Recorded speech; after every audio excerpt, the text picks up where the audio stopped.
Hi hello ನಮಸ್ಕಾರ. ಇವತ್ತಂತೂ ಜಗ ಜಗ ಅಂತ ರೆಡಿಯಾಗಿ ನಾವು ಹೋಗ್ತಿರೋದು ಫಿಲಮ್ ನೋಡ್ಲಿಕ್ಕಾಗಿ. ಯಾವುದು ಅಂತ ಕೇಳ್ತೀರಾ? ಪುಷ್ಪ. ಅದು ಎಲ್ಲಿ ಅಂತ ಕೇಳ್ತೀರಾ? ಓರಿಯನ್ ಮಾಲ್ಗೆ. ಹೋಗ್ತಾ ಇರೋದೇ ಲೇಟು, ಅದರಲ್ಲಿ ನಂದು ಫೋಸ್ ಬೇರೆ. ನನ್ನ ಹಸ್ಬೆಂಡ್ ಅಂತೂ ಬೈತಾನೆ ಇದ್ರು ಅಲ್ಲಿ ನಿಂತ್ಕೊಂಡು. ನಾನಂತೂ ಓಡೋದೆ. ಆಲ್ರೆಡಿ 2:30 ಶೋಗೆ, ನಾವಿರೋದು 2:45ಗೆ. ಅದರಲ್ಲೂ ಈ ವಿಡಿಯೋಸ್ ಬೇರೆನಾ ಅಂತ ಬೈತಾ ಇದ್ರು.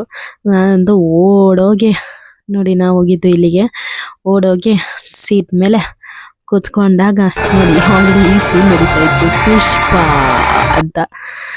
ಇಂಟರ್ವಲ್ ಕೊಟ್ಟಾಗ ನಾವಂತೂ ಹಂಗೆ ಕೂತ್ಕೊಂಡು ಎಲ್ಲ ಫೋಟೋಸು ವಿಡಿಯೋಸು ತಗೊಂಡು ನೋಡಿ ಅಲ್ಲಿರೋದೆಲ್ಲ ನೋಡ್ಕೊಳ್ತಾ ನಿಂತಿದ್ದೆ.